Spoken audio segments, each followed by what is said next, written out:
Selamat pagi Bapak Ibu, selamat datang di kebaktian kita pada pagi ini. Shalom. Pagi ini kita akan dilayani oleh Pendeta Martinus Stefanus dengan tema menangkap momentum hidup.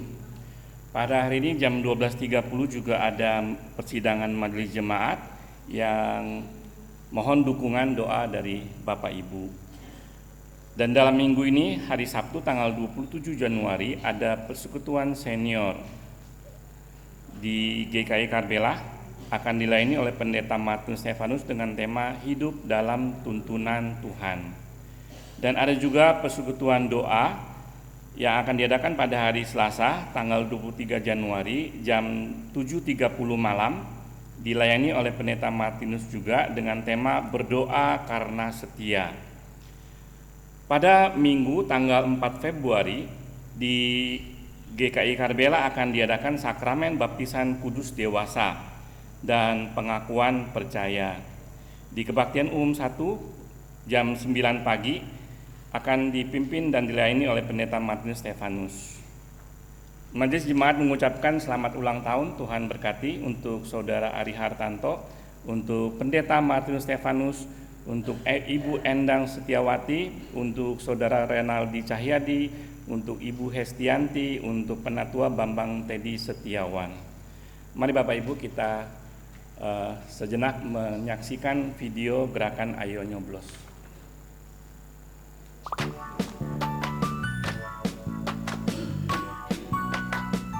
Halo Sobre, Sobat NKRI, 14 Februari 2024, ayo nyoblos untuk Pilpres dan Pileg. Kita akan memilih Presiden dan Wakil Presiden, DPR RI, DPD, DPRD Provinsi, dan DPRD Kota atau Kabupaten. Setiap WNI berusia 17 tahun atau yang sudah atau pernah menikah berhak nyoblos, termasuk penyandang disabilitas. Pastikan Anda terdaftar di DPT yang bisa dicek di kelurahan atau online. Bagi yang tinggal di luar negeri, pastikan Anda terdaftar di KBRI setempat. Ada 3 pilihan untuk nyoblos, yaitu lewat pos, kotak suara keliling, atau nyoblos di TPS luar negeri. Nah, yang berencana nyoblos di luar kota karena pekerjaan, berobat, atau studi, ayo lapor ke kelurahan. Anda tetap bisa nyoblos di kota tujuan. Pastikan Anda hadir di TPS dari pukul 7 pagi agar terhindar dari antrian panjang. Ingat, TPS ditutup pukul 1 siang. Pemilu itu asik, jadi mari dalam demokrasi asik kita jadi pemilih yang asik. Sip. Janganlah sia-siakan waktumu. Ingat, 14 Februari 2024 berbondong-bondong ke TPS dan tentukan pilihan Anda.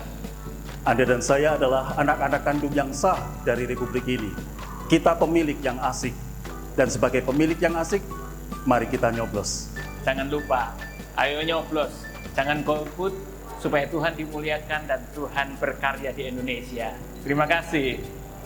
Beda pilihan, gak masalah. Kita bikin pemilu 2024 pemilu yang asik. Yo ayo kita nyoblos, satu suara berharga. Dipersembahkan oleh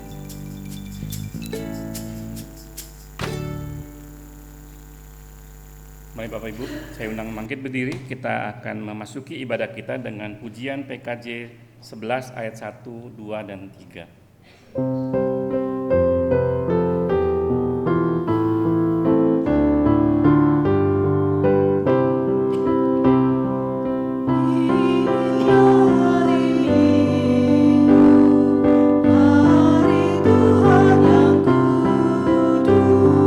Semua orang percaya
Umat yang dikasihi oleh Tuhan Yesus Kristus, marilah bersama kita memulai rangkaian ibadah ini dengan sebuah pengakuan bahwa pertolongan kita adalah di dalam nama Tuhan yang menjadikan langit dan bumi, yang kasih setianya kekal selama-lamanya.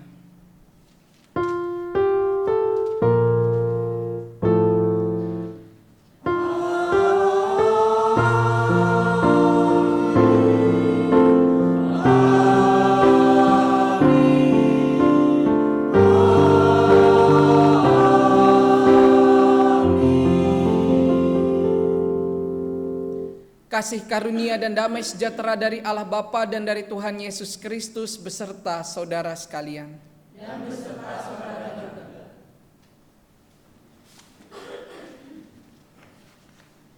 Umat yang dikasihi oleh Tuhan Yesus Kristus, di minggu ini kita bersama akan merenungkan kebenaran firman Tuhan dengan sebuah tema, menangkap momentum hidup. Kita bersama-sama akan belajar bagaimana kita sebagai anak-anak Tuhan memiliki momentum untuk dapat senantiasa merayakan perjumpaan dengan Tuhan, yang olehnya kita beroleh berkat dan kasih karunia dari Tuhan. Hal ini juga yang menjadi tanda bahwa kita menaikkan syukur kepada Tuhan, seperti yang terdapat di dalam kitab Mazmur pasal 40 ayatnya yang keempat, yang berkata demikian. Ia memberikan nyanyian baru dalam mulutku untuk memuji Allah kita. Banyak orang akan melihatnya dan menjadi takut, lalu percaya kepada Tuhan. Mari kita menyambut dengan menaikkan pujian, patut segenap yang ada diam dan sujud sembah.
Mari umat yang dikasihi oleh Tuhan Yesus Kristus, kita berdoa mengakui segala dosa dan pelanggaran kita di dalam doa pengakuan dosa. Mari kita berdoa. Allah sumber kasih setia, sumber anugerah yang senantiasa menganugerahkan kepada kami kehidupan dan juga cinta kasih, di mana kami dapat menyatakan kasih Tuhan, di mana kami dapat belajar untuk hidup setia mengikut Tuhan. Kami menyadari ya Bapa, di dalam kehidupan kami belum dapat sepenuhnya menyatakan kasih Tuhan yang telah Engkau ajarkan kepada kami. Karena kami berdosa, karena kami lemah, karena kami senantiasa bergumul dengan dosa dan pelanggaran kami.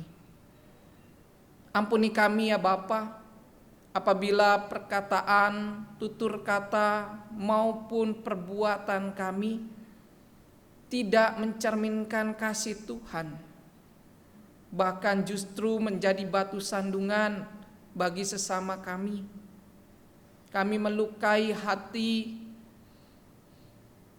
suami kami, istri kami, anak-anak kami, orang tua kami, bahkan orang-orang di sekitar kami.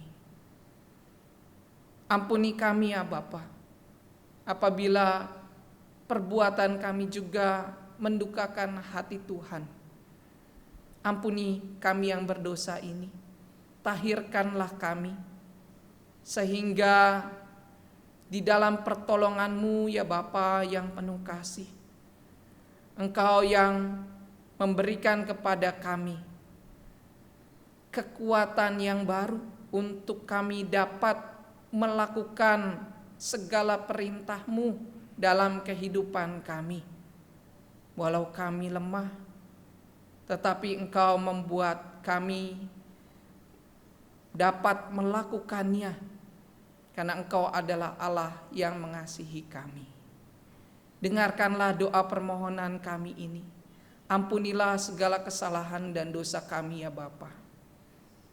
Doa ini kami naikkan hanya di dalam nama Tuhan Yesus Kristus, Allah yang mengasihi kami. Amin.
Bagi setiap kita yang telah mengaku dosa di hadapan Tuhan, kini terimalah berita anugerah yang terdapat di dalam surat 1 Yohanes pasal 4 ayat 9 dan 10. Dalam hal inilah kasih Allah dinyatakan di tengah-tengah kita, yaitu bahwa Allah telah mengutus anaknya yang tunggal ke dalam dunia supaya kita hidup olehnya. Inilah kasih itu, bukan kita yang telah mengasihi Allah, tetapi Allah yang telah mengasihi kita dan mengutus anaknya sebagai pendamaian bagi dosa-dosa kita. Demikianlah berita anugerah dari Tuhan. Damai Kristus bagimu.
Umat yang dikasihi oleh Tuhan Yesus Kristus, mari kita berdoa memohon pertolongan Roh Kudus dalam pembacaan dan perenungan firman Tuhan. Mari kita berdoa. Kami bersyukur kepadamu ya Bapa, atas cinta kasih-Mu yang telah menyertai kehidupan kami, sehingga kami dapat senantiasa belajar untuk melakukan perintah-Mu, dan kami pada saat ini hendak kembali belajar firman Tuhan. Kami hendak kembali lagi merenungkan firman-Mu. Biarlah Roh Kudus-Mu membimbing setiap kami, sehingga melalui pertolongan Roh Kudus kami dapat menyimpan firman Tuhan di dalam hati kami, dan kami dapat melakukannya di dalam kehidupan kami hari lepas hari. Kami juga berdoa untuk anak-anak Tuhan yang telah mempersiapkan diri untuk membaca bacaan yang pertama, antar bacaan yang kedua, dan juga berita Injil.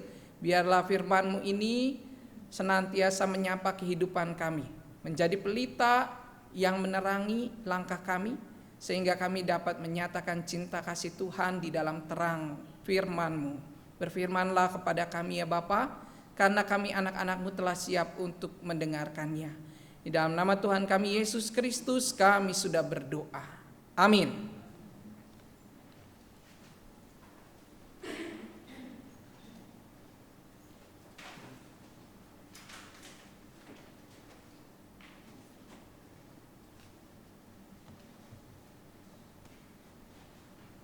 Bacaan pertama akan dibacakan oleh salah seorang umat dari Yunus 3 ayat 1 sampai 5 dan ayat 10.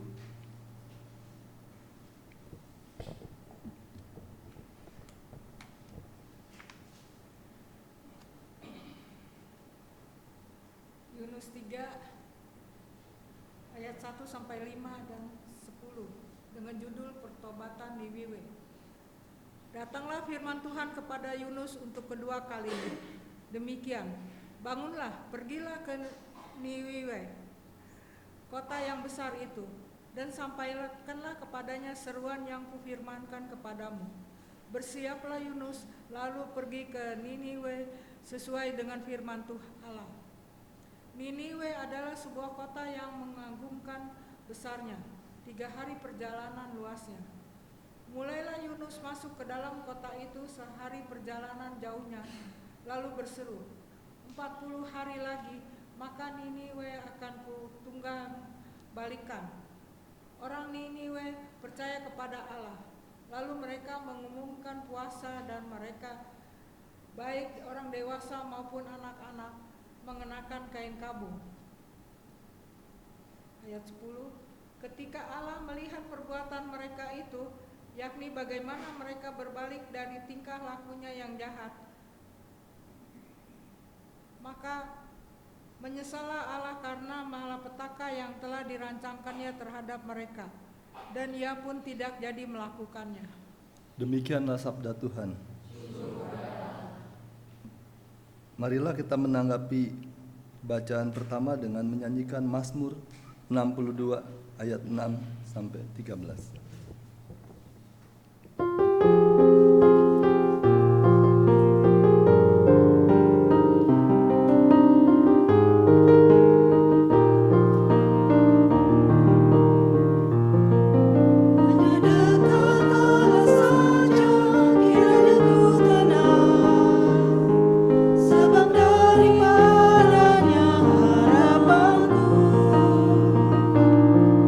Hanya Dia lagu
Untuk bacaan yang kedua, kita boleh persiapkan secara bersama dari 1 Korintus pasal yang ke-7 ayat 29 sampai yang ke-31.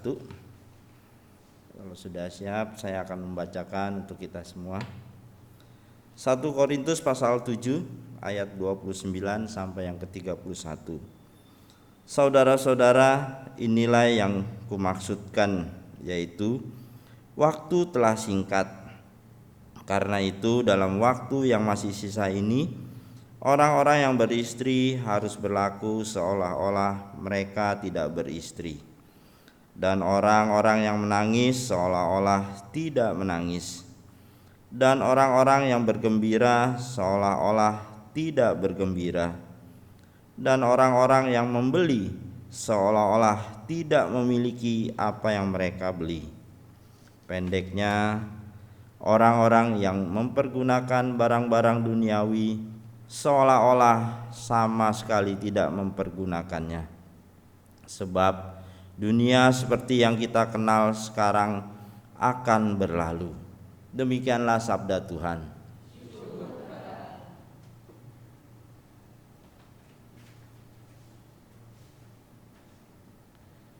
Bacaan Injil Tuhan kita Yesus Kristus menurut Injil Markus pasal 1 ayat 14 sampai 20. Injil Markus pasal 1 ayat 14 sampai 20. Perkenankan saya membacakan menggunakan Alkitab Terjemahan Baru edisi yang kedua.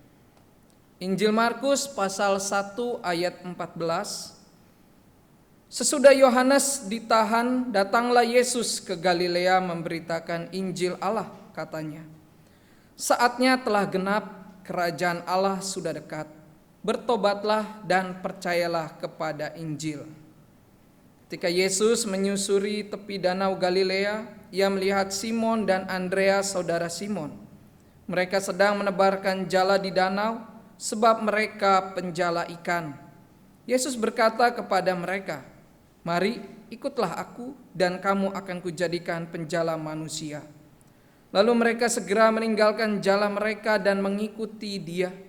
Sesudah Yesus meneruskan perjalanannya sedikit lagi, ia melihat Yakobus anak Zebedeus dan Yohanes saudaranya sedang membereskan jala di dalam perahu. Yesus segera memanggil mereka dan mereka meninggalkan ayahnya Zebedeus di dalam perahu bersama orang-orang upahannya, lalu pergi mengikuti Dia. Demikianlah pembacaan Injil Tuhan kita Yesus Kristus, yang berbagi dari setiap kita yang mendengarkan firman Allah, memelihara dan melakukannya dengan penuh sukacita. Haleluya.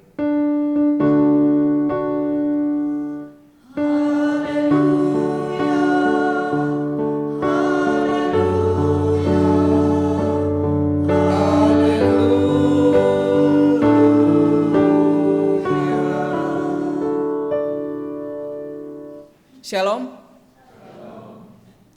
Di minggu ini kita bersama-sama akan merenungkan firman Tuhan dengan sebuah tema menangkap momentum hidup. Bapak Ibu, saudara yang dikasihi oleh Tuhan Yesus Kristus, menurut Bapak Ibu apa sih itu momentum? Apa itu momentum? Sama tidak momentum dengan momen?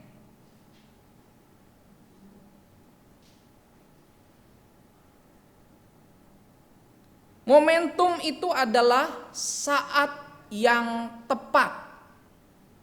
Itu adalah momentum. Atau momentum juga menurut Kamus Besar Bahasa Indonesia itu adalah kesempatan. Itu momentum.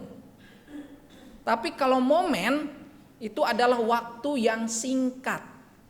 Itu adalah momen. Jadi beda ya Bapak Ibu saudara sekalian antara momentum dan momen.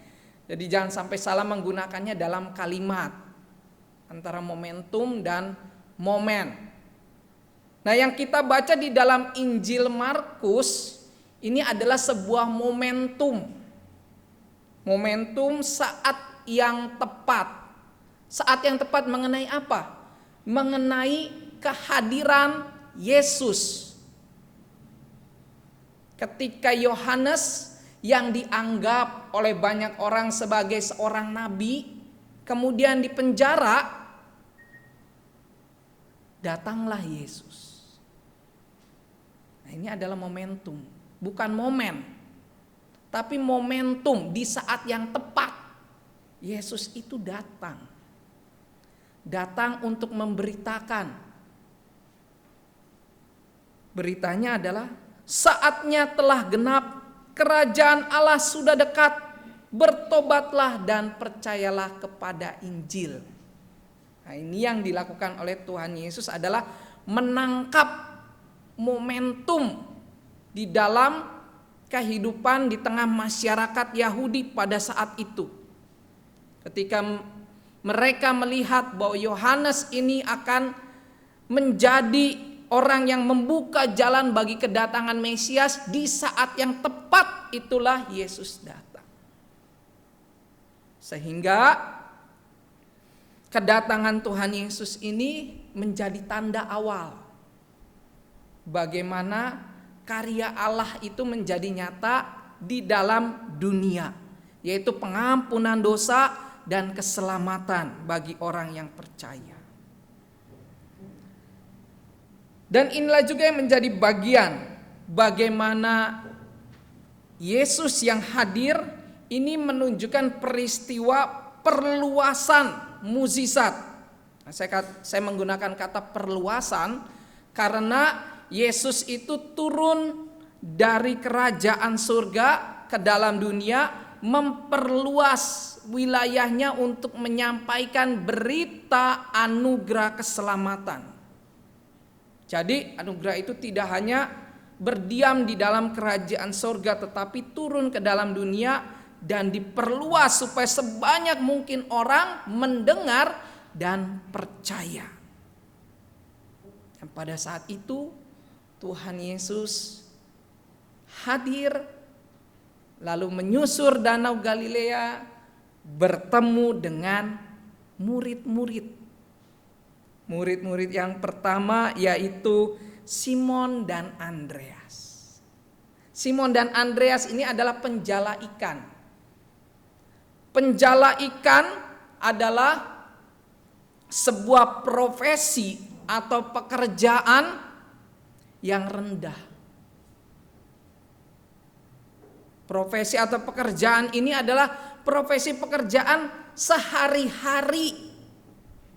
Jadi kebanyakan nelayan mereka makannya ikan. Apa yang ditangkap itu yang dimakan. Lain kalau pindah ke kota, misalkan ke Yerusalem, itu banyak sekali jenis makanan yang tersedia. Tetapi di Galilea menyusur danau itu yang mereka temui adalah ikan dan ikan. Ketika Yesus datang, Yesus melihat. Ini kemudian menjadi momentum yang kedua di saat yang tepat. Yaitu ketika Tuhan Yesus menjumpai Simon dan juga Andreas dan berkata, "Mari ikutlah aku, maka engkau akan kujadikan penjala manusia." Artinya mungkin penjala manusia sekarang itu adalah pemberita Injil, begitu ya. Orang yang memberitakan Injil Tuhan. Supaya melalui berita Injil banyak orang yang mendengar kemudian percaya kepada Tuhan. Apa yang direspon oleh Simon dan Andreas? Mereka meninggalkan jalan mereka dan mengikut Yesus. Kenapa sih mereka meninggalkan jalan? Padahal kan ini udah jadi profesinya. Nih mereka kalau enggak bekerja, mereka enggak akan makan. Tapi kenapa mereka bersedia untuk merelakan pekerjaannya dan mengikut Yesus? Apa yang menjadi latar belakang? Latar belakangnya yaitu perkataan dari Yohanes sendiri dan juga apa yang sudah dikatakan oleh nenek moyang mereka, bahwa akan datang seorang yang memberitakan mengenai kebenaran, yaitu Yesus itu sendiri. Dari perkataannya itu lain dengan perkataan pemimpin agama, ahli Taurat, orang Farisi yang mereka mengatakan mengenai agama-agama mereka yang paling benar.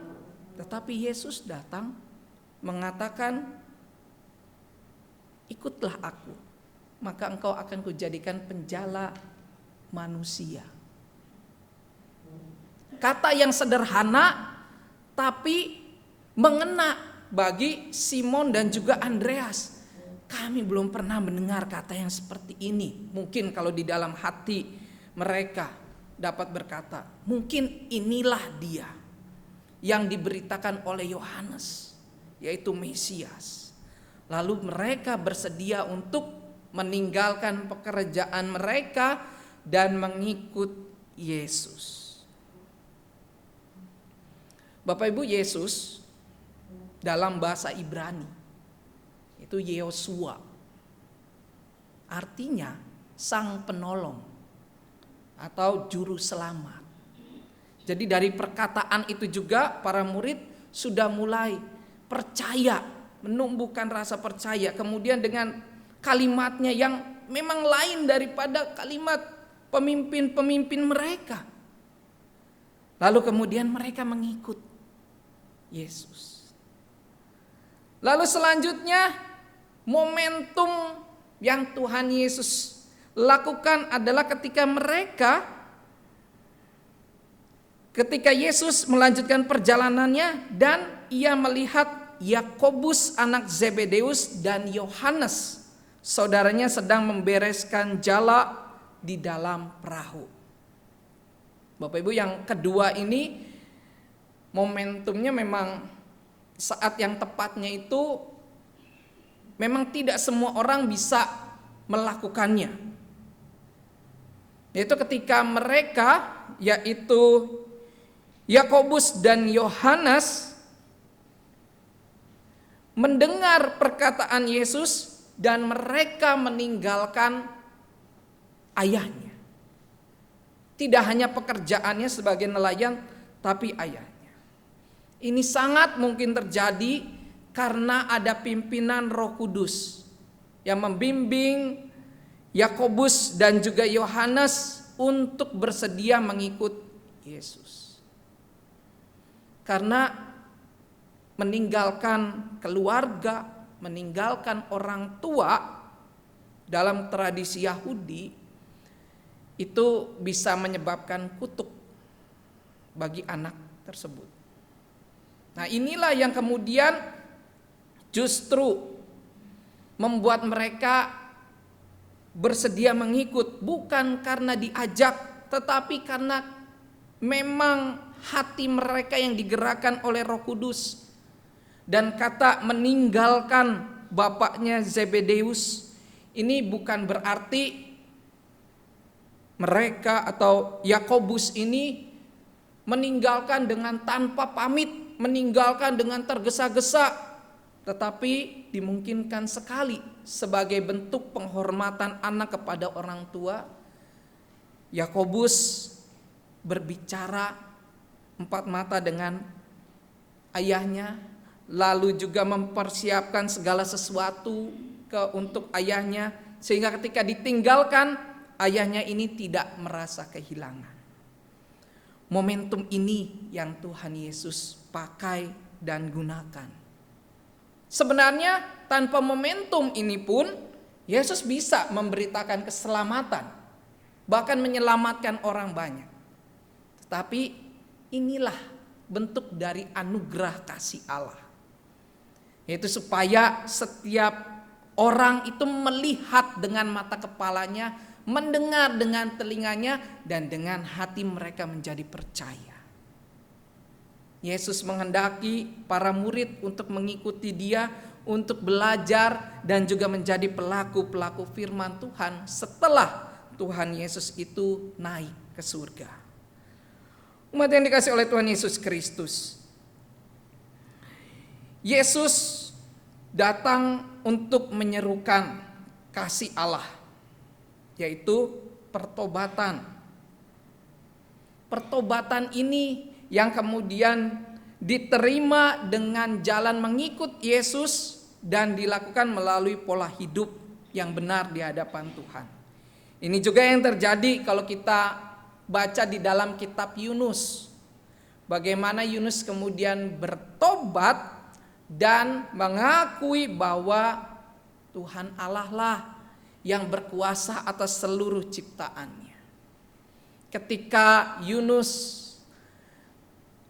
dimuntahkan dari ikan besar, sebelumnya itu kan Yunus berada di dalam perut ikan selama 3 hari.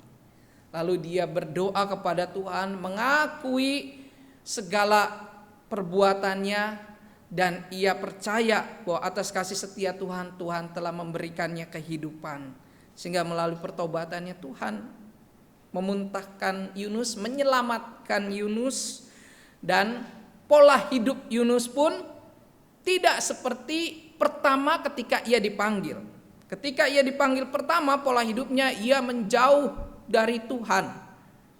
Ia harusnya pergi ke Niniwe, tapi ia malah menjauh, pergi ke Tarsis, supaya ia bisa selamat, supaya ia tidak meninggal kalau masuk Niniwe. Ia pergi ke Tarsis, meninggalkan perintah Tuhan. Tapi setelah itu ia bertobat. Ia memiliki pola hidup, yaitu memberitakan mengenai apa yang Tuhan kehendaki kepada bangsa Niniwe. Nah, pola hidup ini juga yang perlu dimiliki oleh setiap anak-anak Tuhan. Di dalam menangkap momentum yang telah Tuhan berikan kepada kita, kita kembali lagi belajar bahwa hidup yang kita jalani ini adalah hidup yang sementara. Kalau Rasul Paulus sampaikan begitu di dalam 1 Korintus, bacaan kita tadi itu menggambarkan bahwa manusia hidup itu singkat. Baiklah ia yang beristri seperti yang tidak beristri. Baiklah ia yang bekerja seperti yang tidak bekerja. Gambarannya adalah waktu yang dimiliki manusia itu singkat. Kalau di dalam bahasa Yunani, waktu itu ada 2 pengertian. Yang pertama adalah kronos, waktu yang kita jalani saat ini, 1 kali 24 jam. Yang kedua adalah kairos, waktu Tuhan. Dalam Alkitab tidak ada yang tahu waktu Tuhan itu kapan datangnya, tidak ada yang tahu. Yang Paulus maksudkan adalah kronos, waktu yang dijalani 1 kali 24 jam, 7 hari dalam seminggu, 31 hari dalam sebulan, itu adalah manusia.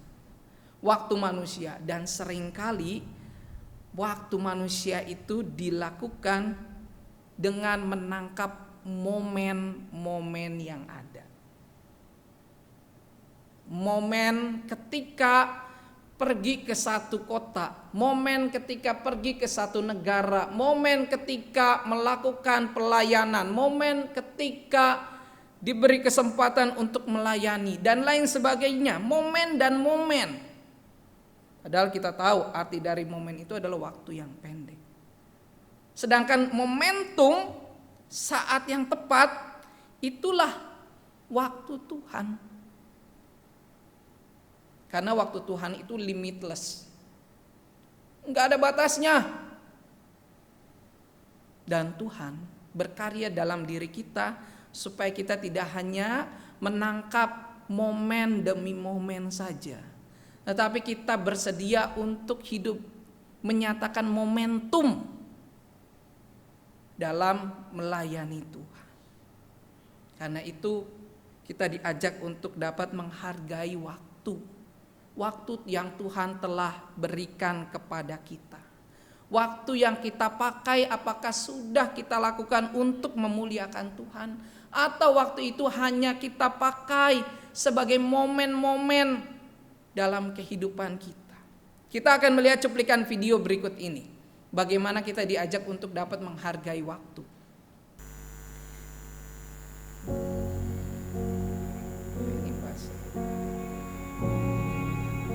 Ini mengisahkan mengenai perjalanan hidup buah keluarga. Dimulai dari masa sekolah, ini remaja ini menyelamatkan seorang teman. Temannya itu menyukai remaja pria ini, tapi remaja pria ini cuek.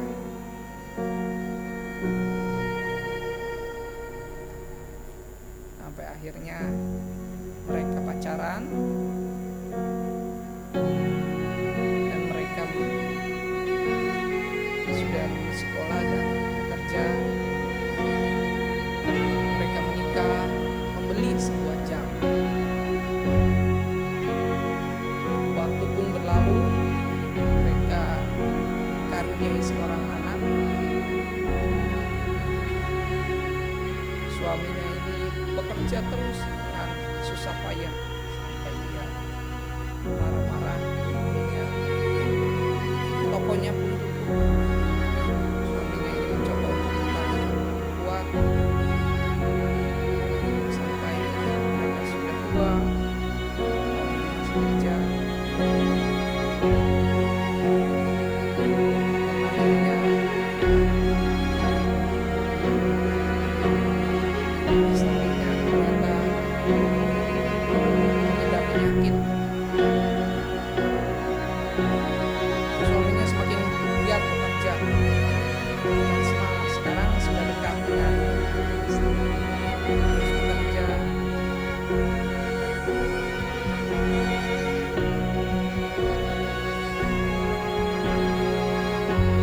Sampai suaminya ini memberikan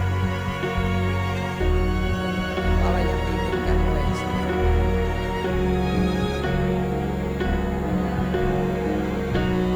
Waktu berlanjut terus, mereka sudah sangat tua. Suaminya menyesal dan ingin agar waktu ini berhenti supaya tetap dapat bersama dengan istrinya. Tapi istrinya melarang hal itu. Akhirnya istrinya meninggal dan suaminya sendiri. Suaminya pun meninggal.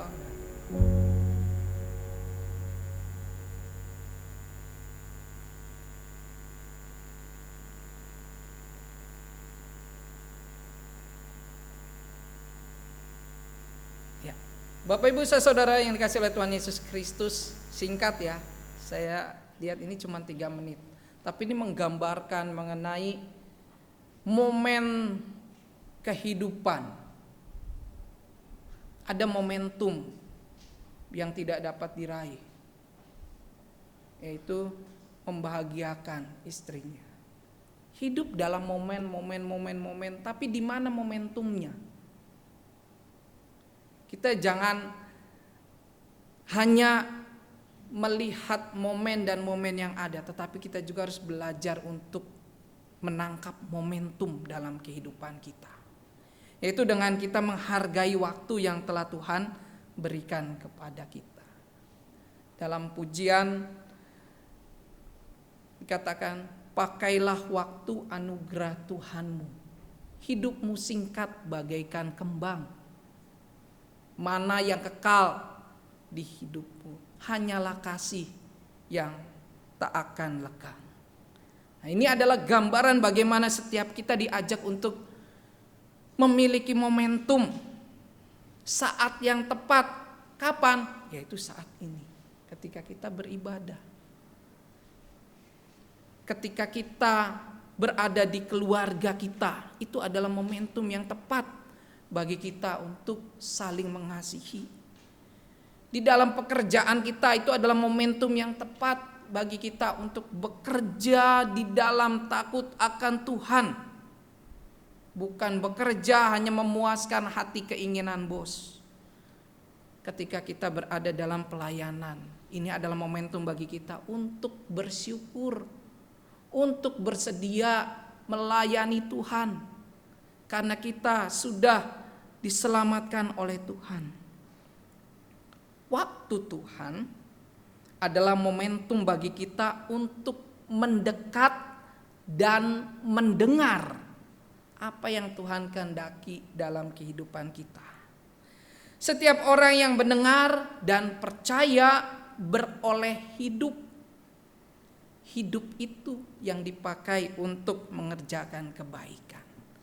Maka saat ini marilah kita dapat melihat momentum yang Tuhan percayakan dalam kehidupan kita, supaya baik itu dalam karya kita, pekerjaan kita, pelayanan kita, kita dapat memuliakan nama Tuhan. Dan kita dapat bersyukur karena Tuhan mempercayakan kepada kita untuk bisa bersekolah, kuliah, bekerja, melayani di ladang Tuhan. Biarlah kasih Tuhan senantiasa menyertai kita. Tuhan Yesus memberkati. Amin.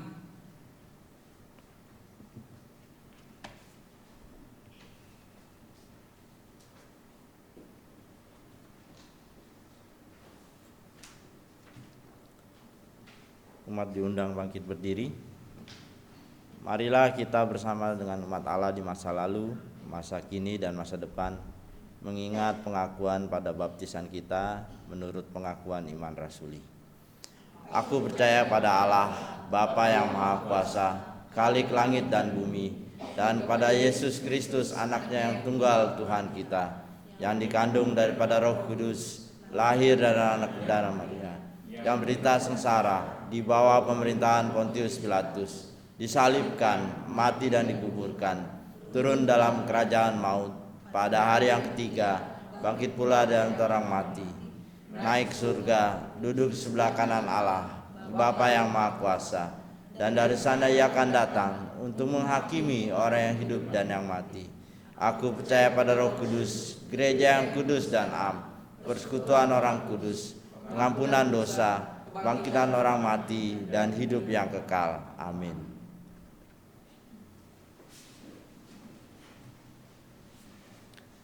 Mari kita menaikkan doa syafaat kita. Mari kita berdoa. Kami bersyukur kepadamu ya Bapa untuk kebenaran firman Tuhan yang telah Engkau sampaikan kepada kami. Dan biarlah kami dapat memakai kehidupan kami untuk dapat menangkap setiap momentum yang Tuhan percayakan kepada kami.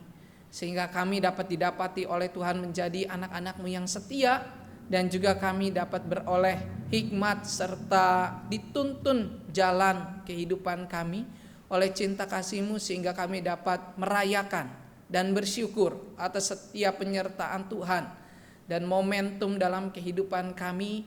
Inilah yang kami persembahkan untuk kemuliaan nama Tuhan.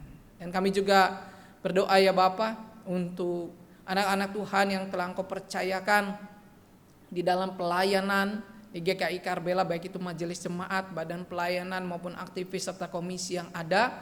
Kiranya Tuhan Yesus senantiasa memberkati, Tuhan Yesus senantiasa campur tangan, sehingga anak-anak-Mu ini dapat bertolong-tolongan di dalam pelayanan yang dilakukan, dan senantiasa bersyukur dan melakukannya dengan kesungguhan hati dan kerendahan hati. Semuanya untuk kemuliaan nama Tuhan di gereja GKI Karbela ini, dan juga untuk setiap umat-Mu yang hadir.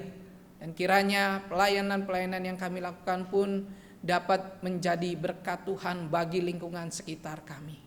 Tuhan Yesus, kami berdoa untuk anak-anak Tuhan di dalam pergumulan yang dihadapi. Kiranya Tuhan yang memberkati dan juga campur tangan di dalamnya, baik itu di dalam kelemahan tubuh maupun di dalam masa pemulihan. Kami berdoa secara khusus untuk Ibu Ong Meli, untuk Ibu Sumyati, untuk Ibu Tambunan, Ibu Kristina, Bapak Tekni, Bapak Yucong, Bapak Halim, Bapak Rudi, dan Ibu Honglian. Kami berdoa untuk Ibu Lim Chuanyo. Kami juga berdoa untuk Ibu Ginawati. Tuhan Yesus kiranya memberkati.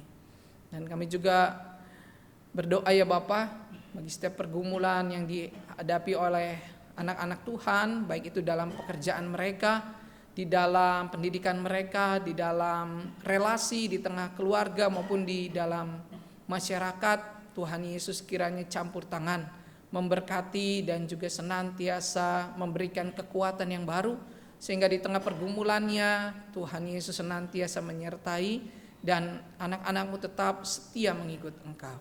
Tuhan Yesus, kami juga berdoa dan bersyukur bagi anak-anak Tuhan yang berulang tahun di minggu ini. Kami berdoa untuk Saudara Ari Hartanto, kami berdoa untuk Martinus Stefanus, kami berdoa untuk Ibu Endang Setiawati, kami berdoa untuk Saudara Renaldi Cahyadi, kami berdoa untuk Ibu Hestianti, dan kami berdoa untuk Bapak Bambang Teddy Setiawan. Umur panjang ada di tangan kanannya, di tangan kirinya kekayaan dan kehormatan. Tuhan pimpin dan berkati selalu sehingga anak-anak-Mu ini senantiasa hidup di dalam cinta kasih Tuhan, hidup di dalam kesetiaan mengikut Tuhan, dan itu dinyatakan melalui persekutuannya, pelayanannya, sehingga kehidupannya dapat menjadi kesaksian bagi banyak orang. Bapa, kami berdoa bagi bangsa dan negara kami. Bulan depan kami akan merayakan pesta demokrasi.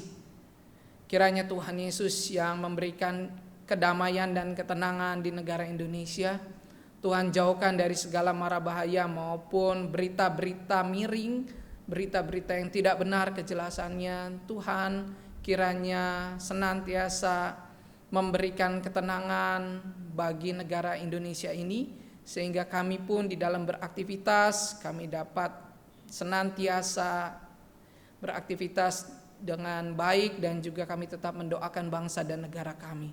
Juga kami berdoa untuk para pemimpin bangsa dan negara kami, berikan hikmat dan juga kearifan sehingga bangsa dan negara kami ini dapat menuju bangsa yang lebih baik lagi dan bangsa yang senantiasa takut akan Tuhan. Tuhan Yesus, kami juga berdoa untuk perdamaian bangsa di seluruh dunia. Di tengah konflik maupun di tengah peperangan yang terjadi, kiranya damai sejahtera-Mu senantiasa menyertai dan kerajaan-Mu menjadi nyata di tengah peperangan yang terjadi, sehingga melalui pertolongan Tuhan, melalui damai sejahtera Tuhan, setiap peperangan ini dapat berakhir dan juga setiap bangsa dapat saling menghormati, mencintai, mengasihi satu dengan yang lainnya. Terima kasih Bapa yang penuh kasih, kami dapat menaikkan doa syafaat kami ini. Kami menyerahkan doa kami ini hanya ke dalam satu nama Tuhan Yesus Kristus, Tuhan dan Juru Selamat kami yang hidup. Amin.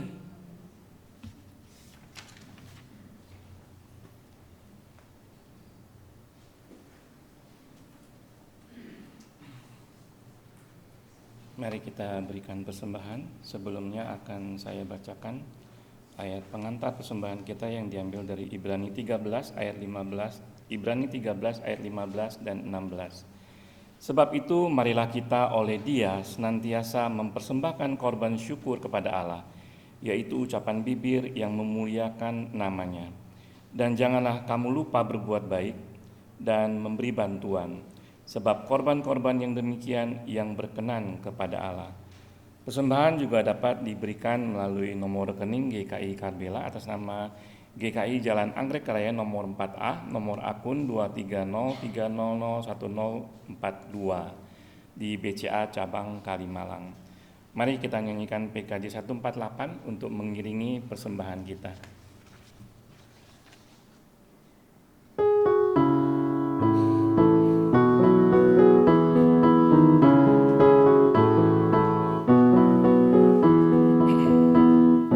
Terima kasih ya Tuhanku atas hari pemberian, hari baru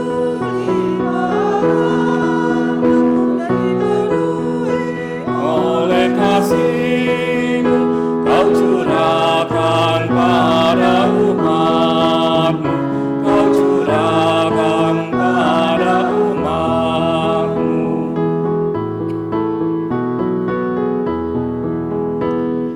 Terima kasih atas waktu yang Kau tawarkan padaku, agar dalam masa muda aku belajar tentang kasih-Mu yang besar dan mulia itu, yang besar dan mulia.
Allah Bapa kami dalam surga, Tuhan kami Yesus Kristus, kami mengucap syukur padamu karena begitu besar berkat-Mu atas kami.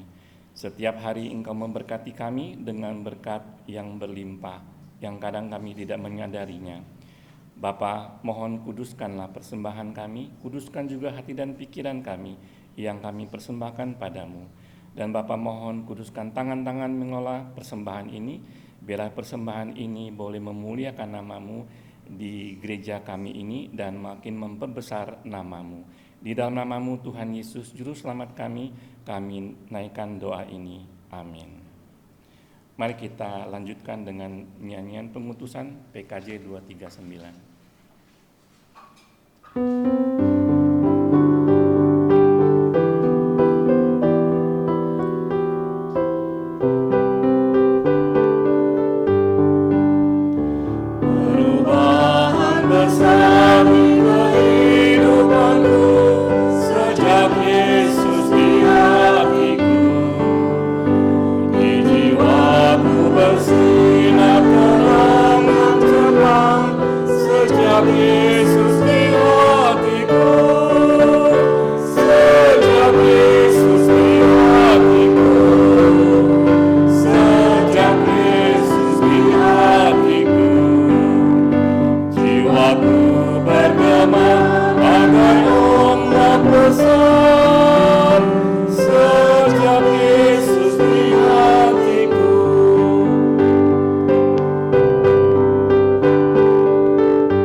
Oleh Tuhan Yesus Kristus, kini arahkanlah hatimu kepada Tuhan. Jadilah saksi Kristus, terpujilah Tuhan. Pulanglah dalam damai sejahtera Allah dan terimalah berkat dari Tuhan. Tuhan memberkati engkau dan melindungi engkau. Tuhan menyinari engkau dengan wajah-Nya dan memberi engkau kasih karunia. Tuhan menghadapkan wajah-Nya kepadamu dan memberi engkau damai sejahtera sekarang sampai selama-lamanya. Amin.